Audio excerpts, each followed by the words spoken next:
Hey Rip City, this is DeAndre Ayton, and it's time to open the briefcase with Casey Holdahl.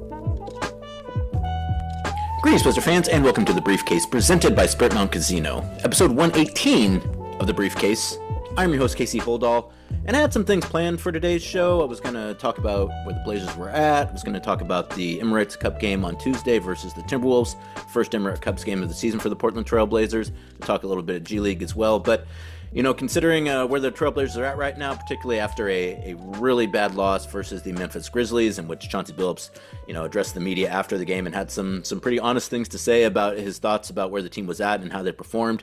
I figured I was going to switch it up a little bit here, and we're just going to focus on kind of what Chauncey talked about after the game on Sunday night, the loss versus the Grizzlies, and then what the players talked about after practice on Monday, after they had a discussion about kind of some of the things that are going on the team, not just in that game, but also just around the team right now anyways. So we'll hear from Chauncey Billups, we'll hear from Robert Williams III, and we'll hear from Toumani Camara, and we'll send some fond farewells to our friend Brian Wheeler on this edition of The Briefcase, presented by Spirit Mountain Casino. Well, you've probably perhaps seen it already, or at least heard some of it. Chauncey Billups, as I mentioned, the Trailblazers losing Sunday night 134-89 in the first game after a week-long road trip back at Moda Center. And just an acceptable performance for the Trailblazers. Really no way to put it.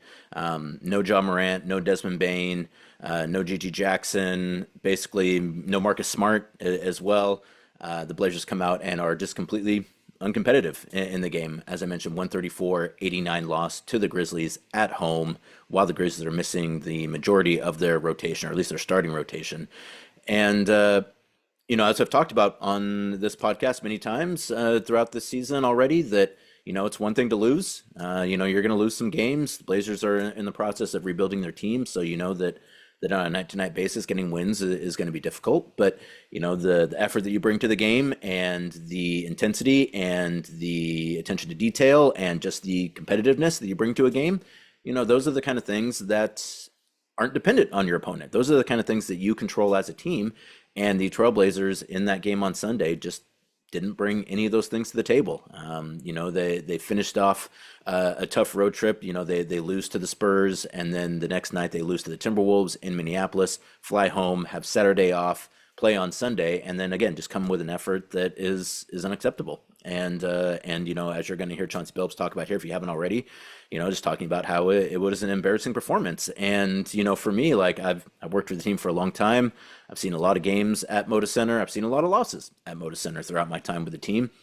I don't know that I can ever recall at the end of a game the entire crowd cheering for the end of the bench guys on the other team, which is what happened in that Sunday night loss. And that's a bad look. And I'm not talking about the fans. I'm talking about the team.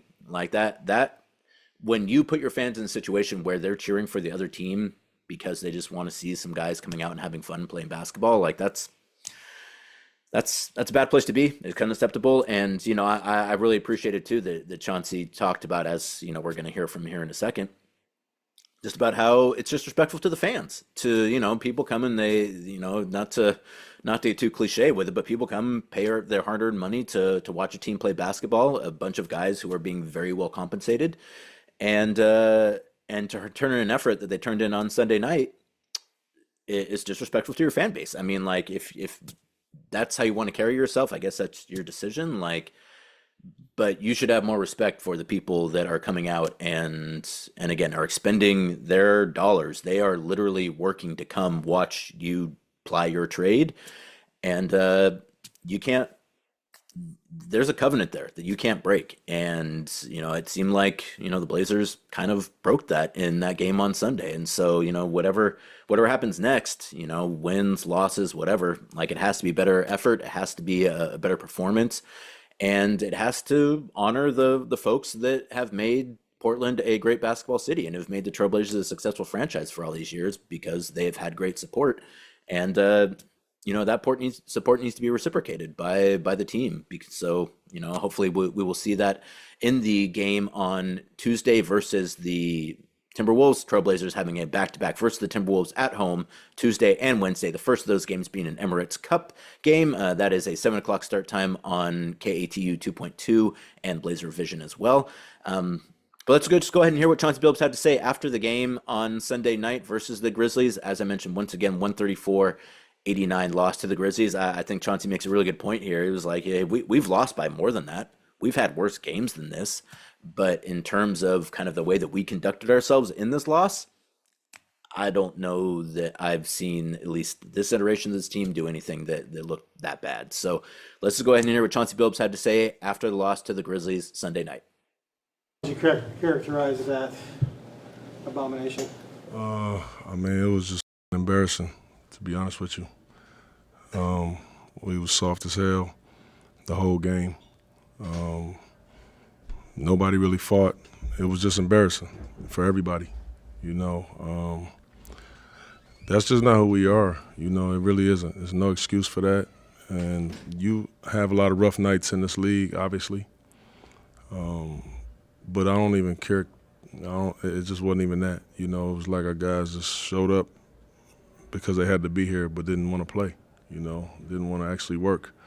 And that's embarrassing. You know, it's unfortunate that we had to go out there in front of our fans, you know, who paid their hard-earned money to come and see their favorite team play, and we show up and do that. It was embarrassing, man. It was embarrassing. Where do you think that came from? Because you guys have had so many nights where you lost, but you guys played hard and something special. Yeah, I really don't know. I really don't know where that came from, to be honest with you. You know, we scrap. You know, that's what we do. We don't win all our games, and not even close, but we fight. We don't lay down. You know, and today they laid down. Obviously, I got to be better. You know, about getting them ready, getting them prepared, but. Yeah, I know I don't believe in that, bro. So this is that one was a rough one. What's the message to those guys after that game? Like, what do you do when you've got young guys, middle-aged guys, older vets? You've got a mix of kind of everything in there. So, what do you tell those guys after that game? Well, you know, it was very simple to me. You know, my message to them was really. I told them that anybody that sleeps well tonight, you're a loser. It's just that simple. You're a loser. You sleep well after this one, you're a loser. So that's how I feel, and I mean what I say, and y'all know that. And so, you know, we'll move on. Typically, you've told us you don't like to address the team after losses. Like, you don't like to. Yeah. Was this different? You felt like you needed to say something? Yeah, this was different. You know, this was different, and more not because we lost. We've lost by more points than this, you know. But it's just it's how. It's how. You know, it's just you laying down, you know, and just kind of caving in and giving in. And, you know, at the end of the day, that's on me. I'm the leader of this, you know. I'm the leader of this is our team, but I'm the head of this, you know. So to me, I take that very personal. Because I don't have none of that, not one bone of that in my body, you know, to just lay down. So that's on me. You know, I got to be better. I'll have them a little more prepared next time, but obviously that's a rough one. There was a play in the second quarter where the Grizzlies had a 2-on-0 fast break and they threw it between their legs and got a dunk. Mm-hmm. Did you note that to the players? And do plays like that fire you up as a competitor? Oh, absolutely. Absolutely. I'm obviously not going to share what I would have done, you know, in a position like that. But I wish I was on this team. I would just tell you that. I wish I could be playing on this team in a moment like that.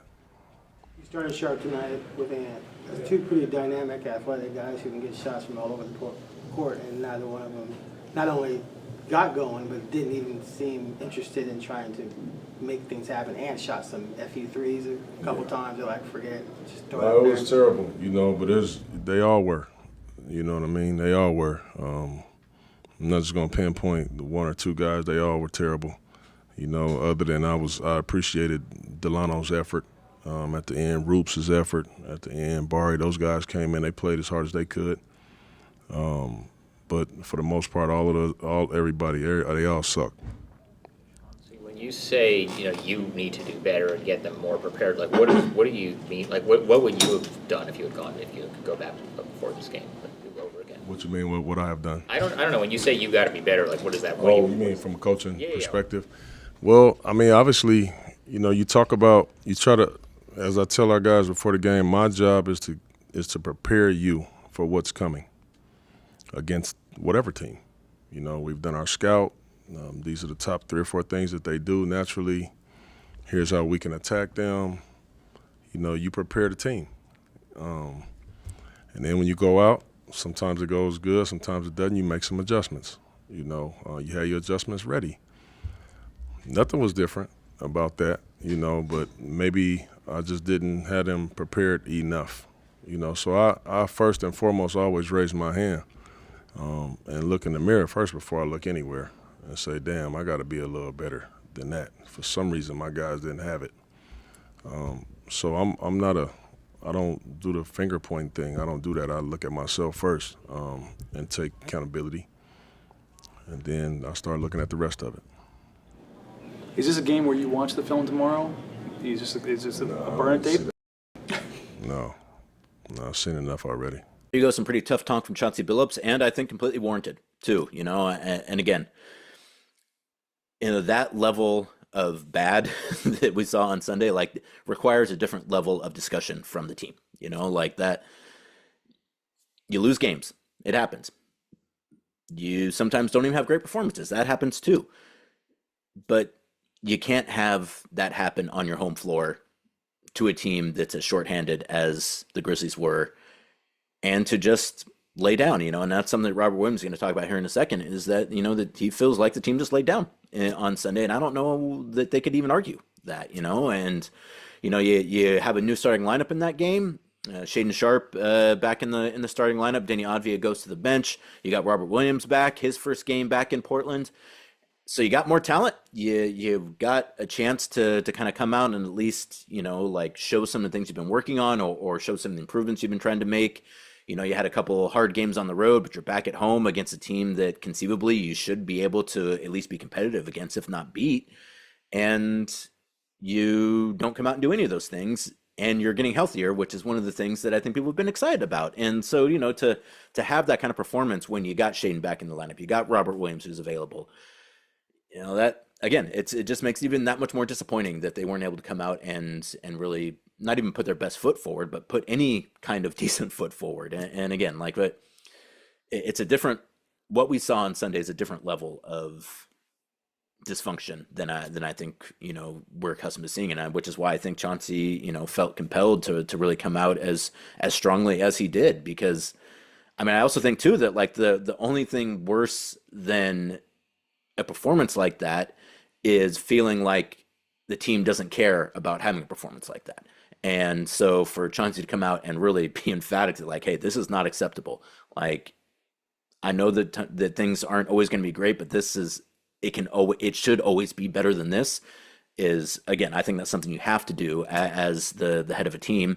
And I'm glad that the players come out and talked about it today too. It'd be easy enough for guys to kind of, not talk about it, or kind of try to change the subject about it. But I felt like everyone at practice on Monday really kind of fessed up and owned up to the situation that they were in. And so let's go and hear from one of those players, actually 2 of those players, but the first one, let's go ahead and hear from Robert Williams III, a guy who, is a veteran player. The Trailblazers is the only team other than the Celtics he's been on. But he's been around long enough to know that, there's some things that are okay, and there's some ways to lose that are okay, and that there's some actions that are not okay. And obviously what we saw on Sunday, not okay. So here's what Robert Williams had to say after practice on Monday about Sunday's game, and just taking the temperature where the team is right now anyways.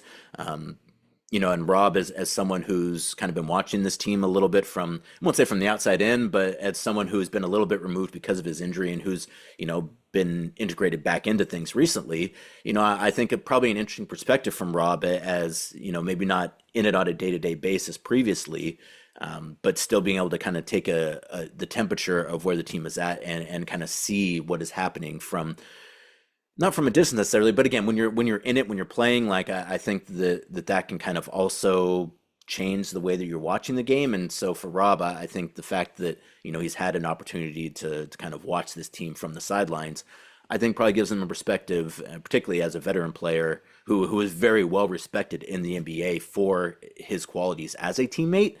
I think you probably get a little more nuance and a better understanding where this team is at from Rob than you probably get from other guys, even though he hasn't been playing a whole lot lately. So let's go ahead and hear from Robert Williams III about where the team is at, what they talked about, or at least some of the things they addressed at practice on Monday, and also a few other things as well about Rob's return. So, Rob, what would you say the vibe was like at practice today after a really tough loss last night? Just a lot of addressing each other, addressing the elephants in the room, holding each other accountable, man, and just resetting, getting a teammate feeling back between us and the coaches, and just getting the joy back, trying to win some games, man. As one of the veteran guys on the team, what do you say to the guys after a loss like that? I just told them we got to start playing together, having fun for each other, fighting for each other, you know what I'm saying, recognizing our roles on the team, and more than anything, get out of our own head, you know what I'm saying, just put your teammate first at all times, to be honest. Chauncey doesn't typically address the team after games, so what was that like in the locker room last night when he did? I know he kept it short and sweet, but... Yeah, it was, he told us what we needed to hear, man. We played soft last night. We laid down, you know what I'm saying? So he hates that, we hate that. We're trying to build that motto here for the team, but he let us know exactly what we did wrong. The game said that the players had to have a meeting to figure it out. Did y'all schedule something like that or have a meeting like that this morning? No, we don't really schedule the meetings. We feel like we got the relationship where we just approach each other. And, like I said today, in the film session we had earlier and through text messages before we even got in here, a lot of us text each other, holding each other accountable. So it's a good start. What has it been like just being back? Besides losing, obviously, it's just great to be playing this game again, man. I feel like my focus now is pinpointing where I can, help us get over the hump, help us be more together. So I feel like that's kind of my mindset right now. First three-pointer of your career feel? It was crazy. It was crazy. My friends usually, I would get a congratulations for something like that, but when I got home, they were like, bro, you've been in the league for 7 years. I'm not congratulating you for that shit. You've been played a couple of games now. Are you feeling like you got through everything physically? Are you second-guessing yourself at all? Like, how are you feeling physically with all that? No, I feel great. Physically. I'm guarding guards more, you feel what I'm saying? So a little more winded, but it's something that just playing more will help me with for sure. Rob, you've been in the league for a while now too. So how often does a team have to kind of sit down with each other and maybe kind of reset, or just be like, hey guys, we need to figure this stuff out? Because I think it maybe happens a little more often than people might realize. Yeah, it happens a lot, bro. It happens all the time, whether you losing or winning. You feel what I'm saying? And I think we had an interview a week ago, and I was telling you about getting us through those uncomfortable situations. And to be honest, it's a big step for us to even have those conversations with each other now. You feel me? Because I remember last year, even earlier in this year, we wouldn't address it. But now we have the confidence to go to each other and address it, and we see a positive message coming from it after. It's not negative criticism, it's all positive, and we respond well to it. So there you go, Robert Williams III discussing his thoughts about where the Trailblazers are at after a very difficult loss on Sunday to the Grizzlies. I think the whole notion of players holding each other accountable is obviously really important.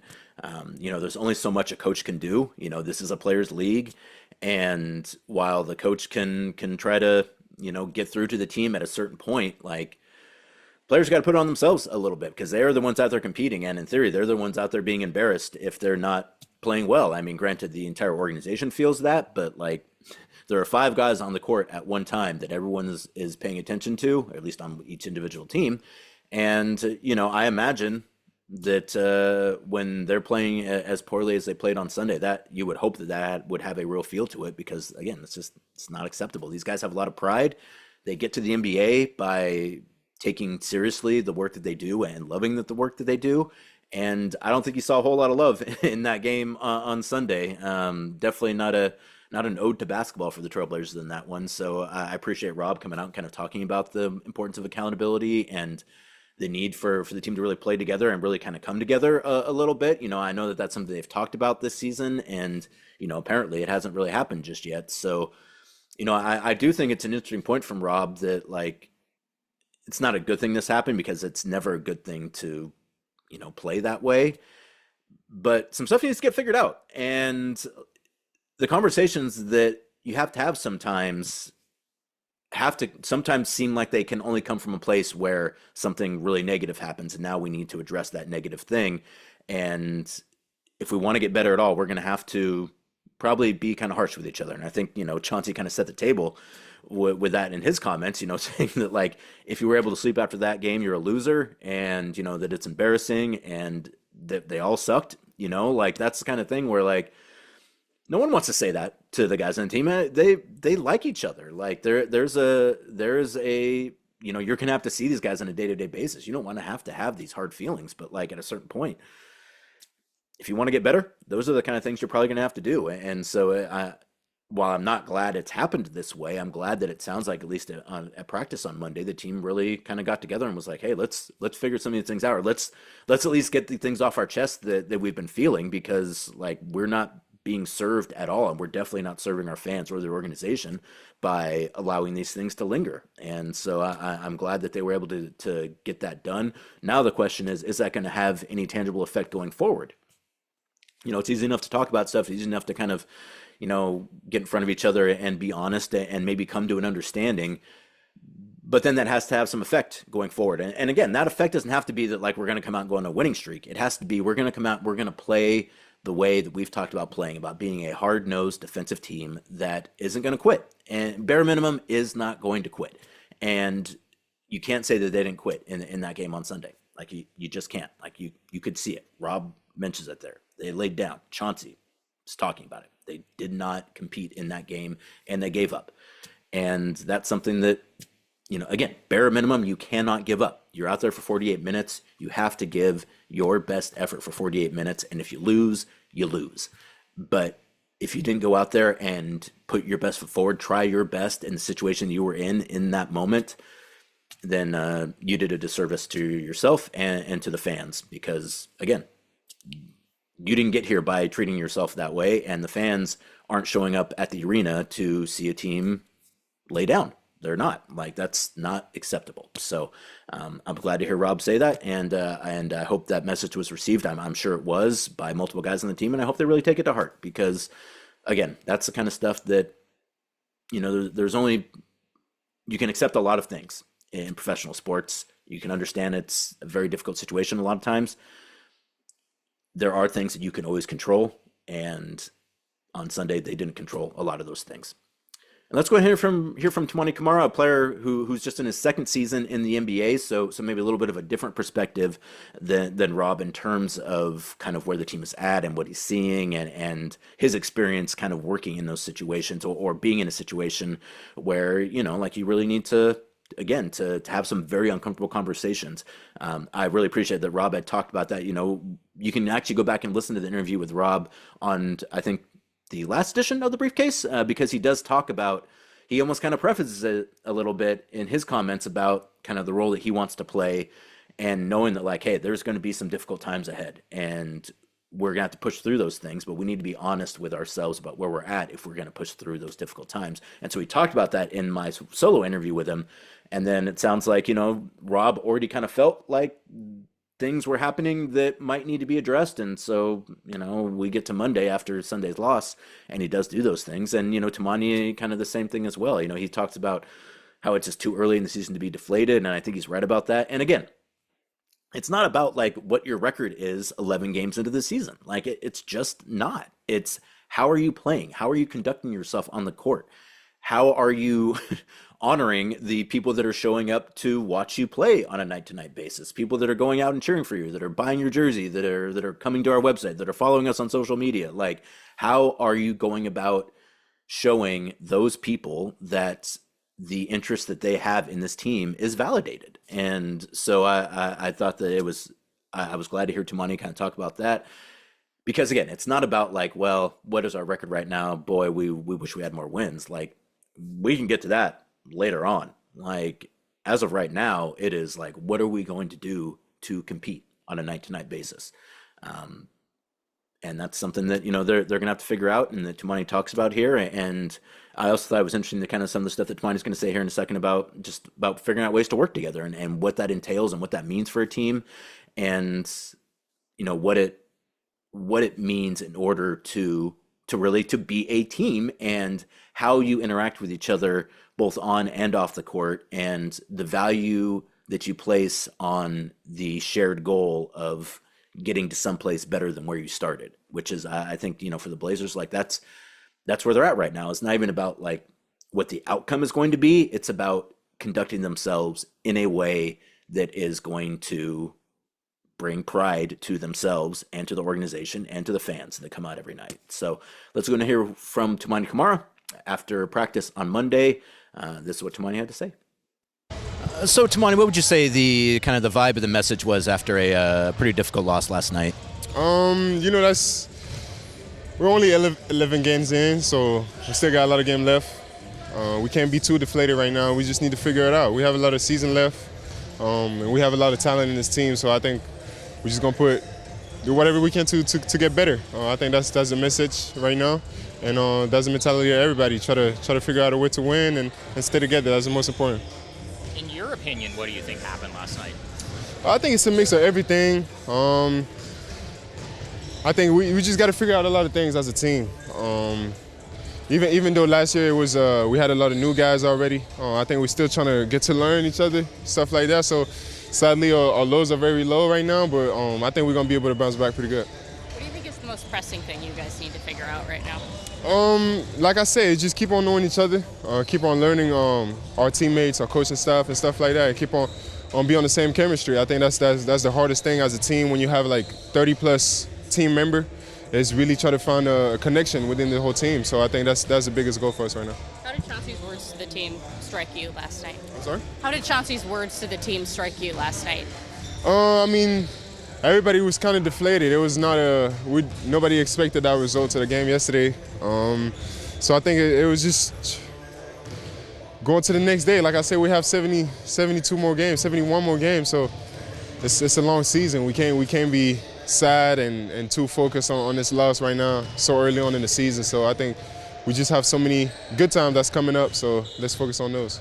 Rob was talking about kind of the importance of you guys being honest with each other, even if it's kind of difficult conversations to have, and he even kind of posted as like it's a good thing because now at least like we're talking about these things. Kind of how do you feel like that works, particularly in a team setting? Yeah, I think it was very good. I mean, I think it's something needed. I mean, in every families and in every situation, when you work with people, you cannot just keep your feelings to yourself if you want things to work out. So being able to have a safe space and be able to talk to each other, I think is crucial for our team. And I think it was very productive to be able to have the whole coaching staff and the whole team, all the players like talking and just say whatever's on your heart. And at the end of the day, we humans, we're not robots, so we're just trying to figure out a way to work together. Is there like anyone in particular kind of leading that conversation on the team, or was it just everybody in general speaking up?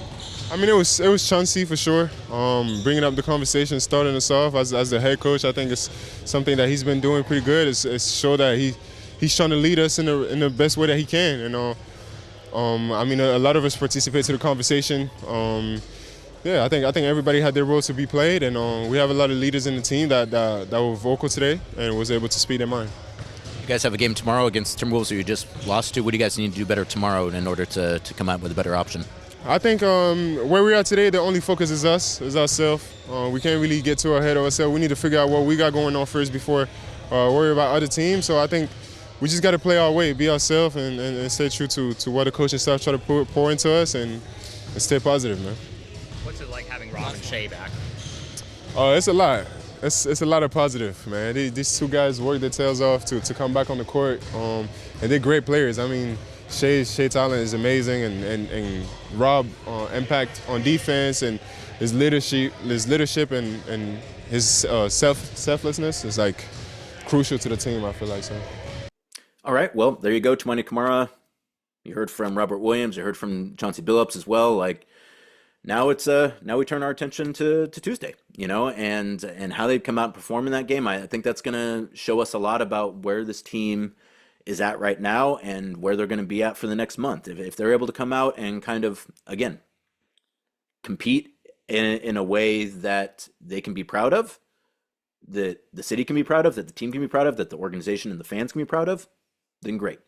If not, then I think you really find yourself asking, what do we do here? Like, what is the next move for this team? Because, and I fully expect them to come out and perform better. And again, even saying performance, it's not even about performance. It's about the effort and just the desire to be there and to have the pride in your organization and in yourself to come out and not quit, even when things are difficult. So I hope that we're able to see that in these next two games versus the Timberwolves on Tuesday and Wednesday. Again, regardless of what the actual outcome is, just coming out and showing that they care about competing. That's where we're at right now. Well, if you've been a little disappointed by what you've seen from the Trailblazers as of late, one way to cheer yourself up, head on to the Spirit Mountain Casino out on Highway 18 in Grand Ronde. With a variety of rooms from lavish premium suites to charming classical standards, the hotel at Spirit Mountain Casino has a type of room for everybody. I've actually stayed at the hotel at Spirit Mountain Casino. It is very nice. The rooms all have the essentials from high-speed Wi-Fi to 24-hour front desk service. Choose the room that best suits you and book your stay now. Spirit Mountain Casino, elevate your game. Highway 18 in Grand Ronde. Go out, have some gaming, maybe see a show, hop on over to the beach, head on back to Grand Ronde, to Spirit Mountain Casino on your way back. It's a great time. I love Spirit Mountain Casino. It's a great way to spend some time. Great venue, nice casino. Great. It's always where I fuel up as well when I'm heading back and forth to the Oregon coast. Right there on Highway 18, just right outside of Grand Ronde. Please check it out. Spirit Mountain Casino. Elevate your game. And, even outside of, obviously, the way the team has been playing, and particularly the game on Sunday, because, again, like the losses to the Spurs and to the Timberwolves, they weren't great, but, like, you felt like they were competing in those games. And, so that's a different thing than what we saw on Sunday. And that was tough, and it just kind of also, it was kind of a tough week for the organization as well with Brian Wheeler, our former radio play-by-play man, passing away on Friday. I obviously knew Brian very well, had worked with Brian throughout, my time with the team, both on the radio and just in the traveling party. And, just a really sad situation. Brian Wheeler, a guy who, just a passionate individual about the things that he cared about. And like when Brian cared about something, like he really cared about it and like would really go all in on it, which is what made him such a fantastic broadcaster. Obviously, he's got that golden voice that you need in order to really kind of be on the level that Brian was at in terms of being one of the best play-by-play guys in the business. So that passion you need, but it's also like the voice is important, but that throwing yourself into it is something that, it's a big reason why Brian was so great at his job. And, I'll really miss Wheels. He'd been, in a situation for a while. I think that some of us knew that he was struggling a bit. And, you do what you can, but at a certain point, it's like you can only do so much. So, just a real shame. I remember our times on the road.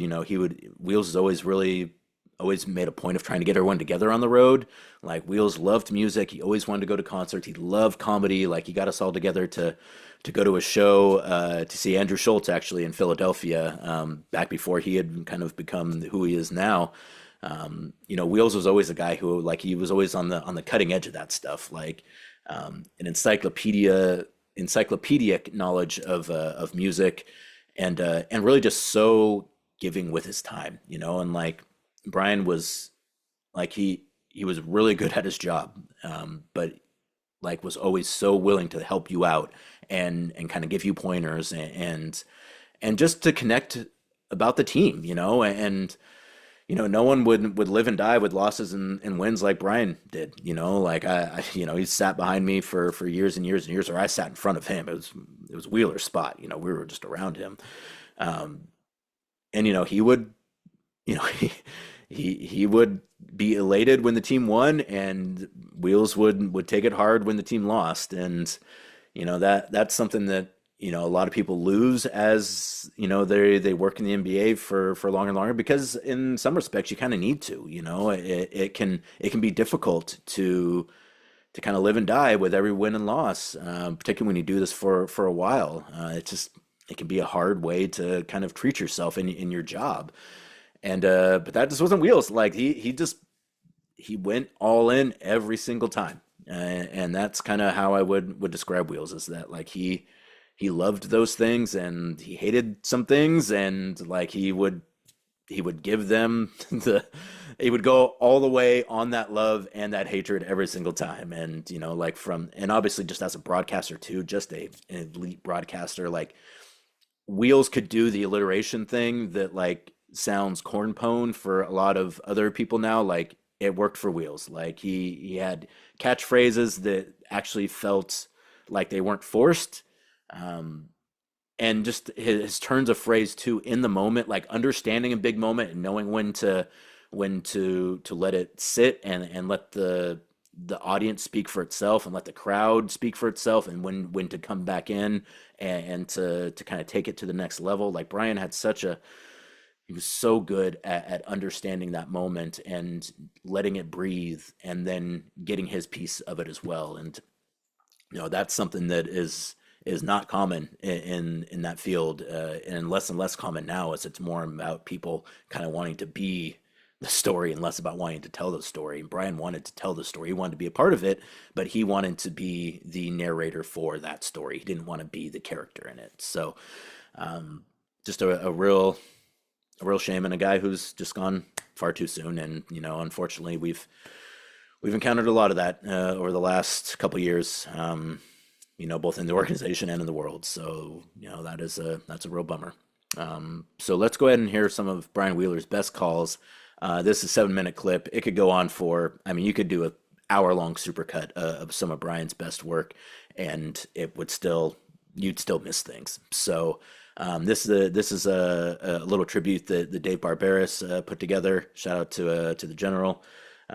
We played it on broadcast the other day. I think it's on social as well. I thought it was really well put together, in particular for guys who are struggling as well. Like it's, you know, when you work for the team too, like you want to try to cover things as a story, but also like when they're your coworkers and your friends, like it just makes it more difficult. So let's go ahead and hear some of Brian's best calls, and as a way to honor him. Here you go, Brian Wheeler.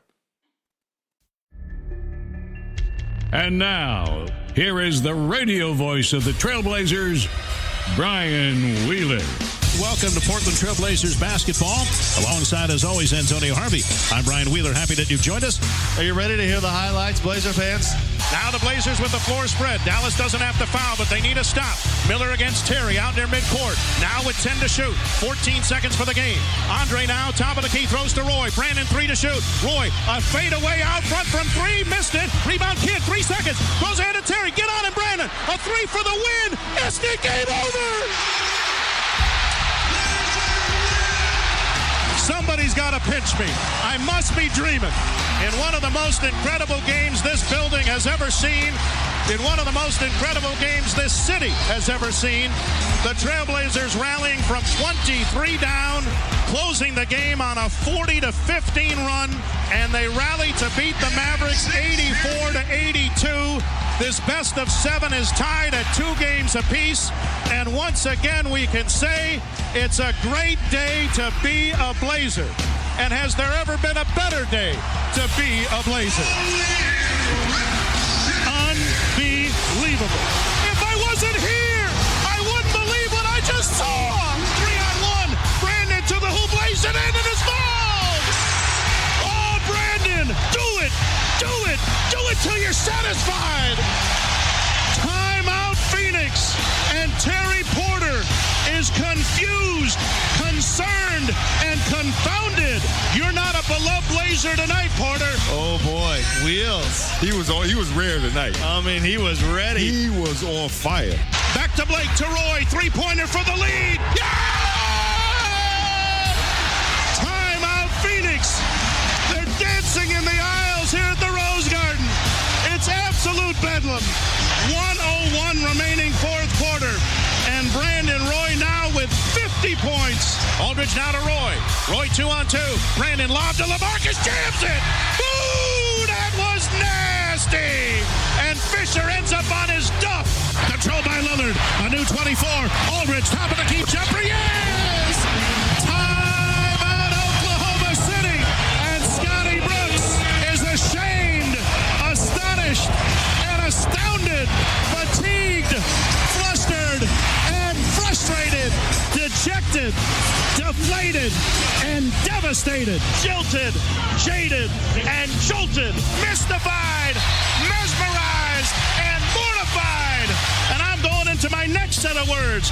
Doc Rivers is terrified, troubled, and tormented, staggered, stunned, and stupefied. And he ain't the only one in this building. Excuse my grammar with the 8, but it seemed appropriate at the time, and the Blazers would get us. That's not appropriate? Well, it's not really good. Well, I'm from good Mississippi. grammar. We say ain't all the time. I ain't going to stop by saying ain't, as a matter of fact. Bang! Pa-pow! Don't go away now. In fact, I think you told Grandma you'd wake her up if the game was this good. So go ahead and do it. Lillard, a long 3. Hit it! He hit that one from Hillsborough. It's 98-96 Houston in the final .9 of regulation. Batum throws to Lillard. A 3 for the game. Bang!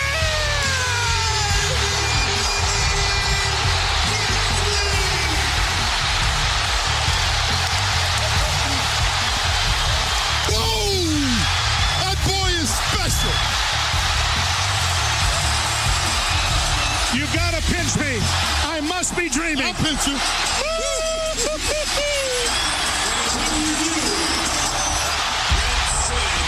In an absolutely incredible first-round playoff series that ends in the most dramatic way possible. Damian Lillard takes an inbounds pass from Nicola Batum and nails a three-pointer. There was absolutely no doubt Chandler Parsons ran at him late, but far too late. And Lillard connects as the horn sounds, and the Blazers walk off the court winners 99-98. And for the first time in 14 years, the Blazers have won a playoff series, and they couldn't have done it in a more thrilling fashion. They've done it again. The cardiac comeback kids. Well, butter my bread and call it toast. Could anybody have predicted this? Ooh, that was nasty. Give me some more of that. Ain't no stopping us now. We're on the move. They're dancing in the aisles here in Portland. Yeah! Well, as you know, our friend, our coworker, the voice of the Blazers, Brian Wheeler, he is out for a bit here at the start of the season, a medical leave of absence. Wheels, what's up, man? It's Dame Lillard. It is not the same without you, my man, so get back soon. What's up, Wheels? CJ McCollum here, man. Just want to wish you the best of luck on your recovery. Looking forward to you joining us again here shortly. Hey, Brian. This is Nurk. Come back soon, man. We family. Hey, Brian, this is Coach Stotts. I'm wishing you the best. Look forward to when you're back doing the games. Take care, buddy. Boom shakalaka. Westbrook now as Aminu backs up, put it on the deck, runs into Chief, put the shot up and missed it. Rebound Aminu. Lillard has it. No timeout. Dame into the front court. Lillard now out front against George. 5 seconds. George backing up. Lillard doesn't want to pick. Dame going for the win. A three-pointer for the game.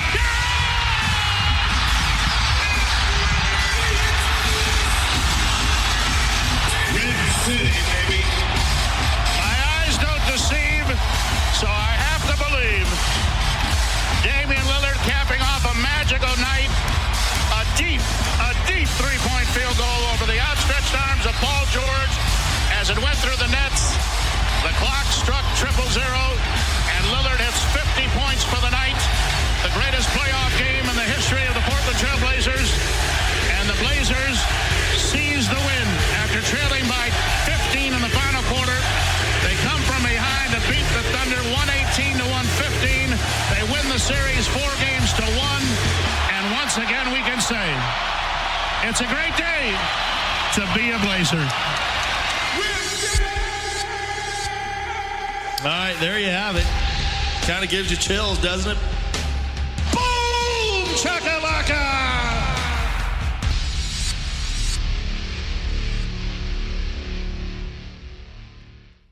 Great stuff there from Wheels. Just, again, an elite broadcaster. just a guy who, you wish you could have done it for a whole lot longer. It's just unfortunate he didn't. One thing I also want to mention too, and I mentioned this on the radio the other day, it's always something that I used to chuckle, and I think about it now when people ask questions. Wheels would ask such long questions. Like Wheels would tell an entire story in his question, and it would particularly like some of the old courtside shows. When I was kind of, either as a guest or even on the crew, Wheels would start, and I would look at my watch and I would start timing it to be like, how long is Wheels going to go here before he actually gets to the question?